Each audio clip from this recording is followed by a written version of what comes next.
साल है। मेरी अम्मा घरेलू खातून थीं और अब्बा खेती बाड़ी करते थे। हम 3 बहनें थीं। मैं बहनों में सबसे छोटी थी। हम जिस गांव में रहते थे वहां आज भी बहुत से पुराने रिवाज चलते थे। कुछ तो हमारे बाप दादा से भी पहले के लोगों ने रिवाज बना रखे थे, और रिवाजों की भेंट अक्सर मर्द, अक्सर औरतें और ज्यादातर नौजवान नस्लें चढ़ती हैं। ऐसा नहीं था कि गांव में पढ़े लिखे लोग नहीं थे। गांव का सरदार 16वीं पास था और मेरी बहनें भी पढ़ी लिखी थी। मुझे भी पढ़ने का शौक था, मैं भी पढ़ रही थी। मगर गांव में सभी पढ़े लिखे जाहिल थे जो आज भी पुरानी रस्मो रिवाज को मानते थे। गांव में आज भी लड़कियों को भेड़ बकरी समझा जाता है। पुराने लोग तो चले गए हैं मगर उनके रस्मो रिवाज आज भी कायम और दायम है। मैंने जब होश संभाला तो हर तरफ एक अजीब सी हलचल देखी, एक अजीब सी गहमा गहमी थी। गांव के पुराने रस्मो रिवाज आज भी न जाने कितनी जिंदगियां बर्बाद कर चुके थे। गांव में वनी, खून बहा और ऐसी बहुत सी पुरानी रस्में आज भी कायम थीं। इसके अलावा अमूमन जिस रस्म की लड़कियां शिकार होती थीं वो ये थी कि गांव का रिवाज था कि जब भी गांव की कोई बच्ची जवान होती तो उसे एक जौहर के पास सारी रात बिठा दिया जाता था ताकि ये पता किया जा सके कि वो लड़की माँ बन सकती है या नहीं। औलाद तो रब की देन है और औलाद मर्द का नसीब है। इस पर औरत को बांझ कहना या उस पर इस तरह के इम्तिहानात में डालना कहाँ की इंसानियत थी। मगर हमारे गांव के बड़े बुजुर्गों ने ये रिवाज बना रखा था, मगर इसके पीछे छुपे राज से कभी कोई वाकिफ ना हुआ था।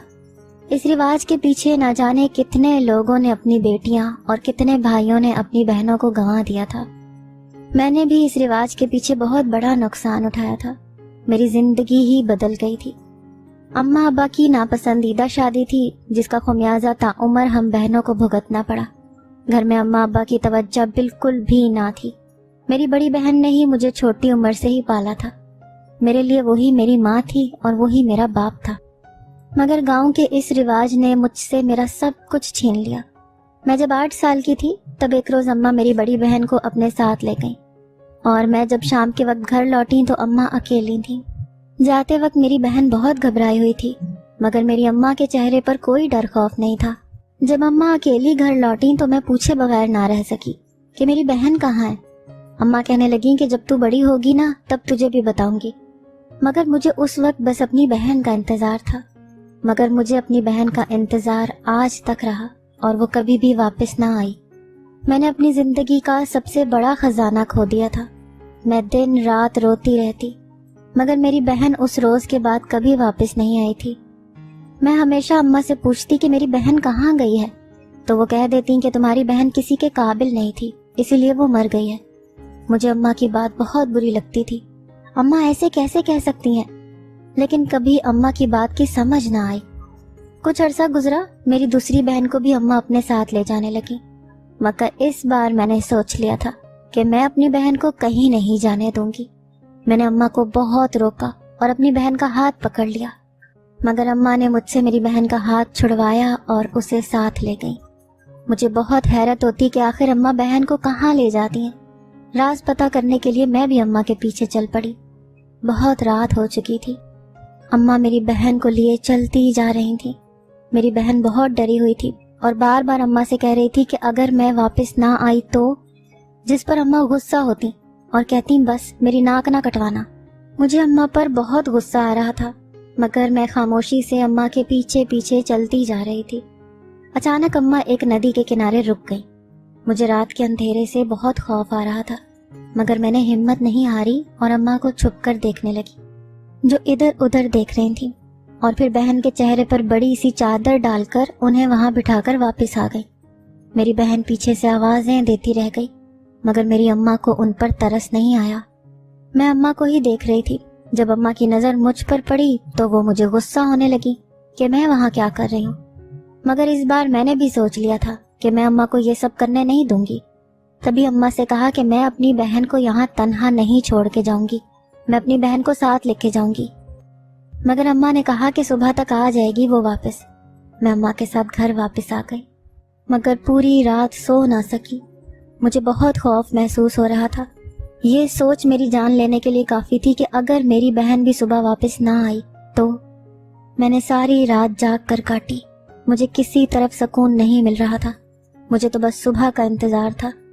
اگلی صبح گھر میں کوہرام مچ گیا، ہر طرف رونے کی آوازیں آ رہی تھیں۔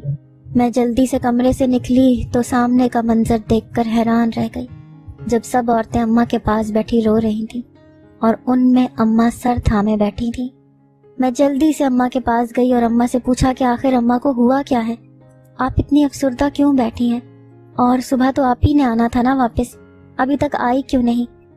میں جا کر دیکھتی ہوں اماں، آپ ہی کو واپس لے کر آتی ہوں۔ مگر میری ہمسائی نے میرا ہاتھ تھام لیا اور کرخت لہجے میں بولی، جو عورت اندر سے خالی ہو اس کو بوجھ کیوں بنا کر رکھنا ہے؟ شکر ادا کرو کہ وہ مر گئی۔ ہمسائی کی بات سے میں اندر تک دہل کر رہ گئی تھی۔ میں نے بے یقینی سے اماں کی طرف دیکھا جو سر جھکائے بیٹھی تھی، جیسے کوئی کبیرہ گناہ کر دیا ہو، مگر میں یہ سب برداشت نہیں کر سکتی تھی۔ میں اماں کے پاس گئی اور ان سے پوچھا کہ کیا جو ہمسائی کہہ رہی ہے وہ سچ ہے؟ جس پر اماں خاموش نظروں سے میری طرف دیکھا اور پھر ہاں میں سر ہلا دیا، یعنی میری بہن اس دنیا میں نہیں رہی۔ دوسری بہن کے بعد تو جیسے میں جینا ہی بھول گئی تھی، ہمیشہ چپ چپ رہتی۔ اماں بھی اب مجھ سے عجیب رویہ رکھتی، بات بات پر جھڑکتی۔ میں جب اماں سے پوچھتی کہ اماں ایسے کیوں کرتی ہیں تو کہتی کہ تم بیٹیوں نے میری عزت کہیں نہیں چھوڑی۔ میں حیرانگی سے اماں کو دیکھتی رہ جاتی۔ وقت کا کام ہے گزرنا تو وہ گزر ہی جاتا ہے، میں بھی جوان ہو گئی تھی۔ اماں نے مجھے بے حد خوبصورتی سے تیار کیا، دلہن کی طرح سجایا۔ میں نے اماں سے پوچھا کہ یہ سب کیا کر رہی ہیں تو کہنے لگی کہ مجھے یقین ہے تم میرا سر جھکنے نہیں دو گی۔ آج تم جوان ہو گئی ہو اور رواج کے مطابق آج تمہیں بھی آج جوہر کے پاس بھیجا جائے گا تاکہ یہ جانا جا سکے کہ تم ماں بن سکتی ہو یا نہیں۔ اماں کی اس بات پر تو میری آنکھیں حیرت سے پھٹی کی پھٹی رہ گئیں۔ میں نے اماں سے کہا کہ کیا اب لوگ یہ بتائیں گے کہ میں ماں بن سکتی ہوں یا نہیں؟ یہ تو اللہ کے کام ہے نا، تو پھر اللہ پر ہی چھوڑ دینے چاہیے۔ میں اس رواج کا شکار نہیں ہوں گی، میں ہرگز وہاں نہیں جاؤں گی۔ مجھے اماں کی بات نے بہت غصہ دلایا تھا۔ اماں نے جو زیورات مجھے پہنائے تھے میں نے غصے میں اتار پھینکے اور اپنی جگہ سے اٹھ گئی۔ اماں نے مجھے روکا اور کہنے لگیں کہ اگر آج میں تمہیں وہاں نہیں چھوڑ کر آؤں گی تو وہ لوگ تمہیں اٹھا کر لے جائیں گے، جس سے ہماری بدنامی ہوگی۔ یہ تو گاؤں کا برسوں پرانا رواج ہے کہ لڑکی جیسے ہی جوان ہو اسے جوہر کے پاس چھوڑا تاکہ علم ہو سکے کہ وہ ماں بن سکتی ہے یا بانجھ ہے، اور جو لڑکی اگلے دن زندہ ملتی ہے وہ ماں بننے کے قابل ہوتی ہے اور اس کی شادی ہو جاتی ہے، اور جو لڑکی غائب ہوتی ہے اسے بانجھ سمجھ کر بھول جاتے ہیں۔ اور یہ رسم و رواج ہمارے بزرگوں نے بہت سوچ سمجھ کے بنائے ہوں گے، اسی لیے تم بھی اب جاؤ گی۔ میں بھی نئی نئی جوان ہوئی تھی جب مجھے بھی اس جوہر پر بٹھا دیا گیا، لیکن میری روح کانپ گئی جب آدھی رات کو ایک آدمی وہاں آیا اور مجھے اپنے ساتھ لے گیا۔ مجھے بہت خوف محسوس ہو رہا تھا۔ میں اس آدمی کا چہرہ تو نہ دیکھ سکی کیونکہ میرے چہرے پر بہت بڑی کالی چادر ڈال دی گئی تھی جس سے میں کسی بھی چیز کو دیکھ نہیں پا رہی تھی اور نہ ہی جانتی تھی کہ مجھے کہاں لے جایا جا رہا ہے۔ بہت لمبا سفر تھا جو مجھے طے کرنا تھا، مگر میں نے سوچ لیا تھا کہ کچھ بھی ہو جائے میں اس رسم کو ختم کر کے رہوں گی۔ اس رسم کے پیچھے جو گھنونا کھیل کھیلا جا رہا ہے وہ ختم کر کے رہوں گی۔ میرا ہاتھ جس آدمی کے ہاتھ میں تھا اس نے مجھے ایک جگہ روک دیا اور میرے چہرے سے چادر ہٹا دی، مگر سامنے کا منظر دیکھ کر تو میری روح کانپ گئی جب مجھے ایک کمرے میں بھیجا گیا۔ اس کمرے میں بہت سی لڑکیاں تھیں جن کے ساتھ نازیبا حرکتیں کی جا رہی تھیں۔ سامنے کا منظر دیکھ کر میرا تو وجود کانپنے لگا۔ یہ سب کیا ہو رہا تھا؟ مجھے اپنی بینائی پر یقین نہیں آ رہا تھا۔ ایک آدمی آگے بڑھا اور دوسرے آدمی سے کہنے لگا کہ یہ بھی نئی آئی ہے لڑکی۔ وہاں ہر طرف کی لڑکیاں تھیں، میرے گاؤں کی وہ لڑکیاں بھی تھیں جن کو میں جانتی تک نہ تھی۔ وہ سب لڑکیاں رو رہی تھیں اور خود کو بچانے کی کوشش میں تھیں، مگر وہاں کسی کو بھی ترس نہیں آ رہا تھا۔ مجھے بھی ایک جگہ پر بٹھا دیا گیا تھا۔ وہاں سب خوبصورت لڑکیاں تھیں، میں بھی بہت خوبصورت تھی جیسے میری باقی بہنیں۔ میرے دیکھتے ہی دیکھتے وہاں دو اور لڑکیاں آئیں جو بدصورت تھیں۔ وہاں کھڑے مرد آپس میں باتیں کرنے لگے اور پھر ان کو اگلی صبح گھر واپس بھیج دیا گیا، مگر مجھے واپس نہ بھیجا گیا۔ میں سمجھ گئی تھی کہ یہاں کچھ تو ایسا ہو رہا ہے جو ہمارے گھر والوں کو نظر نہیں آ رہا۔ یہ کون سی جگہ تھی میں یہ بھی نہیں جانتی تھی۔ مجھے وہاں سے ایک اور کمرے میں لے جایا گیا، مگر میری حیرت کی تو انتہا تب نہ رہی جب وہاں پر مجھ سے بھی زیادہ حسین لڑکیاں موجود تھیں۔ मगर उनके चेहरे जुल्म का निशाना बनाकर बिगाड़ दिए गए थे। मुझे उस कमरे में छोड़कर मेरे साथ जाने वाला लड़का वहां से चला गया कि एक लड़की फूट फूट कर रोने लगी और कहने लगी कि खुद को बचा लो, इन लोगों से खुद को बचा लो, वरना ये तुम्हें भी किसी के काबिल नहीं छोड़ेंगे। उसकी बात सुनकर मेरा दिल कांप गया। मैंने उससे पूछा कि आखिर यहाँ क्या होता है, तो कहने लगी कि यहाँ बांझपन के नाम पर खूबसूरत लड़कियों को कैद कर लिया जाता है। यहाँ उन पर जुल्म करने के बाद बहुत ज़्यादा पैसों में उनको आगे दूसरे मुल्क में बेच दिया जाता है। क्योंकि रस्म और रिवाज गांव की हर बेटी पर लागू होते हैं, तभी जो लड़की बदसूरत होती है उसे वापस भेज दिया जाता है। ये जाहिर किया जाता है कि वो माँ बन सकती है, और जो खूबसूरत लड़कियां हों उनको यहाँ पर ही कैद कर लिया जाता है, ये जाहिर करके कि वो बांझ हैं। मगर इस घटिया रिवाज के पीछे गांव वाले अपनी इज्जतें भी नहीं बचा पाते। उनको इस बात से जैसे कोई फर्क ही नहीं पड़ता। मैं उस लड़की की बात पर बहुत अफसरदा हो गई और उसके करीब होकर बैठ गई और उससे कहने लगी कि यहाँ से भागने का कौन सा रास्ता है। मेरी बात पर वो तंजिया हंसने लगी और कहने लगी कि पूछने का फायदा नहीं है, ये लोग बहुत जालिम हैं, तुम्हें जान से मार देंगे अगर तुम चूक गई और पकड़ी गई, जैसे तुम्हारी बड़ी बहनों को मार दिया था। वो भी बहुत हिम्मत वाली थी और यहाँ से भागना चाहती थी, मगर हमेशा पकड़ी जाती और आखिरकार उनको मार कर जंगलात में फेंक दिया गया। अपनी बहनों के जिक्र पर मैं हैरत से उस लड़की की तरफ देखने लगी। मुझे हैरत से अपनी तरफ देखता पाकर वो मुस्कुरा दी और बोली कि परेशान मत हो, मैं तुम्हें जानती हूँ, मैं तुम्हारी बड़ी बहन की दोस्त हूँ, मैं तुम्हारे घर भी आया करती थी। सामने बैठी लड़की की तरफ जब मैंने गौर से देखा तो मुझे कुछ याद आया कि ये मेरी बड़ी बहन की सहेली थी और अक्सर हमारे घर आया करती और हम लोगों के साथ खेला करती थी। फिर अचानक ये गायब हो गई।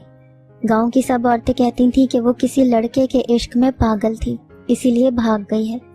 मैं तो मुंह पर हाथ रखे उस हसीन लड़की को देख रही थी जो खूबसूरती की मिसाल थी, मगर अब वो पहचान में नहीं आ रही थी। मेरी आंखों में आंसू आ गए और मैंने उस लड़की से पूछा कि मुझे पता बता दो, मैं यहाँ से भाग जाऊंगी। मैं अब मजीद किसी भी लड़की को इस जहालत का हिस्सा नहीं बनने दूंगी। जिस जगह पर मुझे रखा गया था वहां से एक सुरंग निकलती थी जो गांव के खेतों में जाती थी। अब मुझे आधी रात का इंतजार था। मैं जल्दी से अपनी चादर ठीक करते हुए उस सुरंग से निकलने लगी थी, मगर उसी वक्त एक आदमी आया और मुझे वहां से ले गया। मुझे एक अंधेरे कमरे में बंद कर दिया गया था, मगर मैंने हिम्मत नहीं हारी। मैं अपने अल्लाह से दुआ करती रही और जो सूरतें याद थी वो पढ़ती रही। आजमाइश का वक्त था, मगर मैंने सब्र से काटा था। उस कमरे में रेत ही रेत थी। अगली सुबह एक हबशी नुमा आदमी मुझे लिए अपने सरदार के पास गया। मैंने हाथ में रेत उठा ली थी। मैं नजरें झुकाए खड़ी थी। मेरी नजर सामने उठी तो पलटना भूल गई, क्योंकि वहां दियो नुमा आदमी बैठा था जो बेहद खौफनाक था। वहां खड़े सब लोग मेरा सौदा कर रहे थे। उस रोज समझ आया कि इंसानी जान की कीमत क्या है। एक औरत लोगों के लिए आज भी भेड़ बकरियां ही हैं।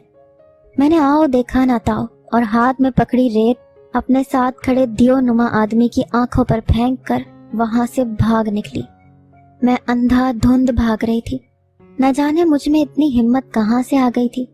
शायद मुझे अपनी इज्जत ज्यादा अजीज थी। मैं भागते हुए अपने घर आ गई, मगर मेरी रूह कांप गई जब सामने ही कुछ साल पहले का वाकया दोहराया जा रहा था। गांव की औरतें अम्मा के आसपास बैठी रो रही थीं। मैं जल्दी से आगे बढ़ी और अम्मा के कदमों में बैठ गई कि अम्मा, ये गांव के लोग ठीक नहीं हैं। ये अपनी बच्चियों को रस्म रिवाज की भीड़ चढ़ा रहे हैं। आप लोग सब जो बेटियों के जवान होते ही उनका मुआयना करवाने भेजते हैं, वो महज गुनाह का कुआं है। वहाँ आपकी बेटियों का मुआयना नहीं किया जाता, उनकी इज्जतों के साथ खेला जाता है। क्योंकि आज तक किसी ने ये जानने की कोशिश ही नहीं की कि गांव की लड़की जो वापस नहीं आती तो फिर कहाँ जाती है। क्यों सबके दिल पत्थर हो गए हैं। मैं जो हकीकत देख कर आई हूँ वो किसी कयामत से कम नहीं है। खुदारा अपनी बेटियों को उन पुरानी रस्मों की भींट ना चढ़ाएं। पूरे गांव की औरतें मुझे सुन रही थीं। उन औरतों में सरदार की बीवी और बेटी भी मौजूद थी, मगर इस बात का मुझे इल्म नहीं था। कुछ रोज गुजरे के गांव में अजीब सी हलचल मच गई। पता करने पर इल्म हुआ कि अब गांव के सरदार की बेटी जवान हो गई है और उसे जौहर के पास बिठाया जाएगा। सारा गांव सरदार के घर के बाहर खड़ा था। मुझे भी बहुत तजस्सुस था कि आखिर सरदार का क्या फैसला होगा, मगर शायद वो भी इस घिनौने काम से नावाकिफ था, तभी अपनी जवान और बेहद खूबसूरत बेटी को वहां भेज दिया। सरदार की बीवी मुसलसल रो रही थी। मैंने सोच लिया था बेटी सरदार की हो या किसान की, मगर बेटियां सबकी सांझी होती हैं। तभी मैं रात के वक्त सरदार के पीछे चल पड़ी और एक जगह छुप कर बैठ गई। थोड़ी देर गुजरी कि मैं उठकर आगे जाने लगी थी, जब एक और औरत वहां आई जिसने लंबी सी चादर ली हुई थी। वो इधर उधर देखते आगे बढ़ी और उस सरदार की बेटी को उठा कर ले गई। मुझे काफी हैरत हुई। तजस्सुस के मारे मैं भी चेहरा छुपाए उस औरत के पीछे चल पड़ी। औरत चलते चलते सरदार की बेटी को एक झोंपड़ी में ले गई जो गांव से कुछ दूर था। मैं भी उस झोंपड़ी के पास चली गई और उस झोंपड़ी में से टूटी फूटी खिड़की से झांक कर देखने लगी, मगर अंदर का मंजर देखकर मेरे पैरों तले से जमीन निकल गई। जब मैंने अंदर सरदार की बीवी और बेटी को देखा, दोनों एक दूसरे के गले लगी हुई थी, मगर मेरी जान तो उस वक्त निकली जब सरदार की बीवी अपनी बेटी से कह रही थी कि शुक्र है मैं तुम्हें उठा लाई, वरना तुम्हारा बाप तुम्हें भी आगे बेच देता। ना जाने कब खत्म होगा उसका ये जुल्म गांव वालों पर। कोई इतना जालिम भी कैसे हो सकता है। मुझे बहुत हैरत हुई ये सब सुनकर। मुझे समझ नहीं आ रहा था कि मैं क्या करूं, जहां एक बाप अपनी ही बेटी का दुश्मन बना बैठा था। मैं खामोशी से झोंपड़ी के अंदर चली गई। सरदार की बेटी और बीवी मुझे देखकर एकदम घबरा गई, मगर मैंने उनको तसल्ली दी कि मैं उनको कोई नुकसान नहीं पहुंचाऊंगी। मैंने सरदार की बीवी के कंधे पर हाथ रखा और उसको समझाया कि जब तक हम औरतें अपने लिए नहीं बोलेंगी तब तक हम पर ये जुल्म होता ही रहेगा। सरदार की बीवी रोते हुए कहने लगी कि ये सब सरदार का किया धरा है। सरदार को बेटियां बिल्कुल पसंद नहीं थी, मगर अल्लाह ने मुझे 4 बेटियां ही दी। सरदार ने दूसरी शादी कर ली, लेकिन उससे भी 2 बेटियां हुई। तब से सरदार ने ये रिवाज बना लिया और सबसे पहले अपनी बेटियों को इस रिवाज की भेंट चढ़ाया और अपनी बीवी को तलाक दे दी, मगर मुझे ना छोड़ सका क्योंकि मैं एक बड़े घर की लड़की थी। मगर जब मेरी बेटी जवान हुई तब मेरे शौहर ने मुझे बताए बगैर उसको जौहर पर भेज दिया और मुझे ये कहकर टाल दिया कि वो कभी माँ नहीं बन सकती थी। इसीलिए मेरी इज्जत के खिलाफ बात मैं बर्दाश्त नहीं कर सकता, तभी उसका निकाह कराया हूँ। उस रोज के बाद कभी भी सरदार की बेटी ना मिली, क्योंकि उसे भी सरदार ने बेच दिया था। सरदार की बीवी की बात सुनकर मेरे तो रोंगटे खड़े हो गए। यानी आज भी इतने तालीम याफ्ता होने के बाद लोगों में इंसानियत की इतनी कमी थी। बेटियां तो रहमत होती हैं, कोई कैसे इतनी नफरत कर सकता था। अगर ये सब मुझ पर ना गुजरा होता तो यकीनन मुझे सरदार की बीवी की बातों पर यकीन ना आता, मगर मेरे अब्बा को भी हम बेटियों से कोई लेना देना नहीं था, क्योंकि अव्वल तो उनकी नापसंदीदा शादी, उस पर बेटियों का पैदा होना अब्बा को हम सब से दूर कर गया था। हम तीनों बहनों ने जितनी भी पढ़ाई की वो सब हमारी अम्मा की वजह से थी। हमारी अम्मा को भी हमसे कोई सरोकार नहीं था, मगर फिर भी ना जाने क्यों हमें पढ़ा गई। मैंने सरदार की बीवी से कहा कि हमें कुछ ऐसा करना पड़ेगा कि सरदार की ये फौज इस घटिया काम से दूर हो जाए और इस गांव को इस बेवजह के रिवाज से निजात मिल जाए। सरदार की बीवी ने मेरा साथ देने के लिए हामी भर ली। अब हम गांव की सब लड़कियों और उनके घर वालों को इस बात की तलकीन करते कि इस रस्म से दूर रहें। मेरी एक सहेली थी जिसका भाई पुलिस में था। मैंने उससे बात की तो पहले तो उसने सरदार के खौफ से मेरी मदद करने से इनकार कर दिया। उसका खौफ फितरी अमल था, मगर हम औरतें अकेली पूरे गांव का मुकाबला नहीं कर सकती थी। मेरी सहेली का भाई किसी सूरत भी मेरा साथ देने के लिए तैयार न था, मगर जब मेरी सहेली ने अपने भाई से दरख्वास्त की कि कल को जब उसके साथ ये सब होगा तो क्या वो बर्दाश्त कर पाएगा, तो मेरी सहेली के भाई ने दिल बर्दाश्ता होते मेरा साथ देने का फैसला कर लिया। सरदार को उसकी असलियत दिखाने के लिए मेरे लिए यही काफी था कि मेरे इस नेक काम में मेरा कोई साथ दे रहा था। सहेली के भाई ने अपनी पूरी टीम तैयार कर ली थी। हमने सबसे पहले अब उस जगह पर जाना था जहां पर रिवाज के नाम पर लड़कियों की इज्जत के साथ खेला जाता था। हमें अब रात होने का इंतजार था। میری ہمسائی جس کی بیٹی ابھی نئی نئی جوان ہوئی تھی، ہمسائی اسے لیے جوہر پر بٹھائی آئی۔ پورے گاؤں میں سردار کی بیٹی کے واپس نہ آنے پر بہت سی باتیں ہو رہی تھیں۔ میں نے اور سردار کی بیوی نے سردار کی بیٹی کو اسی جھونپڑی میں چھپا دیا تھا تاکہ وہاں تک کوئی نہ پہنچ سکے۔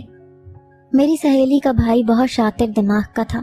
اس نے بہت اچھے طریقے سے اس اڈے پر قبضہ کر لیا جہاں یہ گھنونا کھیل کھیلا جاتا تھا۔ ہم نے سردار کو اس سب کی کانوں کان خبر نہ ہونے دی تاکہ وہ ہمارے لیے کسی بھی قسم کا کوئی مسئلہ کھڑا نہ کر دیں۔ میں اور میری سہیلی کا بھائی اپنا اپنا کام کرتے رہے اور جلد ہی ہمیں اس سب کا نتیجہ بھی مل گیا۔ جس رات میری ہمسائی کی بیٹی کو جوہر پر بٹھایا گیا، اس رات میں اور میری سہیلی کا بھائی اس لڑکی کا پیچھا کرنے لگے۔ میری سہیلی کے بھائی نے اس سارے منظر کی ویڈیو بنا لی تاکہ کل کو کچہری میں دکھایا جا سکے۔ اب فیصلہ کورٹ میں ہی ہونا تھا، کیونکہ گاؤں کی پنچایت جب خود گناہوں میں ملوث ہو تو وہ کسی بھی فیصلے کا حق کھو دیتے ہیں۔ میں اسی رات دوبارہ اسی جگہ پر گئی جہاں سے اپنی عزت اور جان بچا کر بہت مشکل سے باہر نکلی تھی، مگر اس مرتبہ میرے ساتھ ایک مرد بھی تھا۔ میری سہیلی کے بھائی نے جو ٹیم تیار کروائی تھی، اس ٹیم نے اس اڈے پر تمام گناہ گاروں کو پکڑ لیا تھا، اور جب سب کو پنچایت میں لایا گیا تو سردار کے رونگٹے کھڑے ہو گئے۔ پنچایت کے سامنے جب ان گنڈوں سے پوچھا گیا کہ ان کا ساتھ دینے والا کون تھا تو ان سب نے پورے گاؤں کے سامنے سردار کا نام لیا۔ سردار کا وجود تو زلزلوں کی زد میں آ گیا تھا۔ پولیس نے سردار کو اپنی حراست میں لے لیا اور فیصلہ جج کے ہاتھ میں دے دیا۔ سردار کو اپنی سرداری کا ناجائز فائدہ اٹھانے اور اس گھنونے کھیل میں حصہ بننے پر عمر قید کی سزا اور ایک بھاری بھرکم جرمانہ ادا کرنا پڑا۔ جب سردار کو قید ہو گئی تو ہر کوئی ان رسم و رواج کو ختم کرنا چاہتا تھا، مگر گاؤں سے سردار کے جانے کے بعد بھی ابھی بھی کچھ پرانے بزرگ باقی تھے جو ان رسموں کو ترک کرنے کے خلاف تھے۔ حقیقت تو یہ ہے کہ انسان کو کسی کی تکلیف تبھی سمجھ نہیں آتی جب تک وہ خود اس تکلیف سے گزر نہ جائے، یا جب تک وہ خود اس تکلیف میں مبتلا نہ ہو جائے۔ انسان کی یہی حقیقت ہے، وہ کسی کی تکلیف میں کھڑا ہو کر تماشائی تو بن سکتا ہے، مگر اپنی تکلیف میں کھڑے تماشائیوں کو دیکھ کر ان کو برا بھلا کہتا ہے۔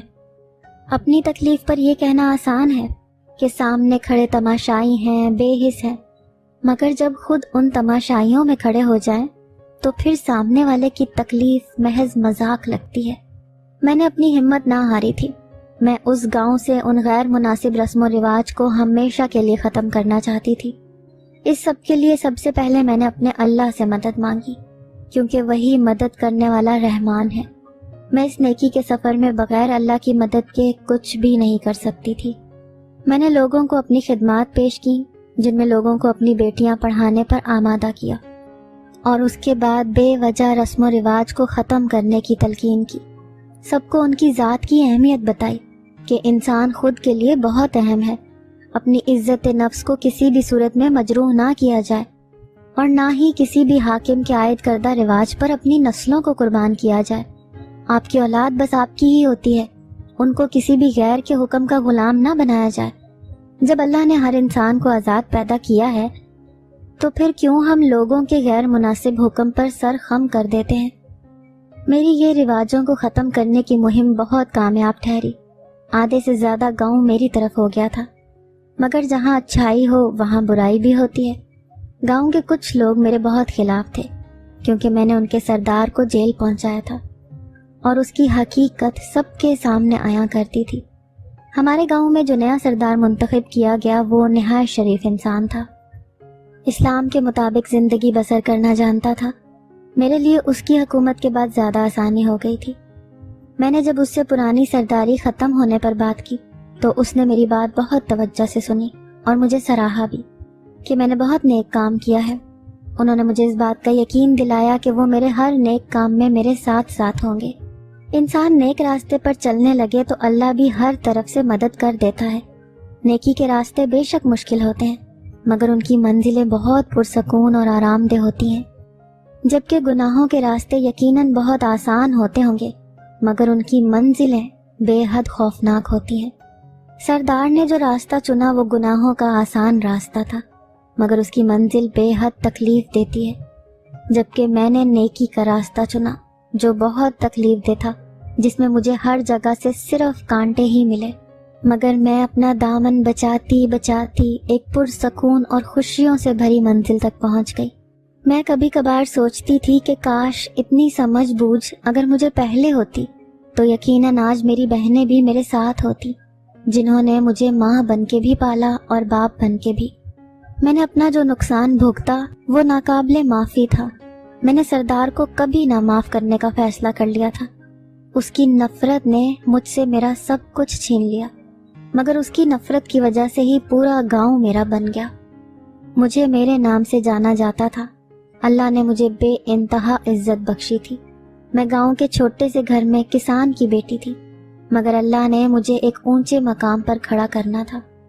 تبھی گاؤں کے سردار جو بہت عزت رکھتے تھے اس کے مقابلے میں لا کر کھڑا کیا، اور مجھے اس بات پر فخر ہے کہ میں اپنی تمام آزمائشوں میں کامیاب ٹھہری۔ اپنا نقصان تو میں کسی صورت بھر نہیں سکتی تھی، مگر گاؤں کی تمام بچیوں کو بچا کر مجھے ایسے محسوس ہوتا تھا جیسے میں نے اپنی بہنوں کو لوگوں کے ظلم سے بچا لیا ہے۔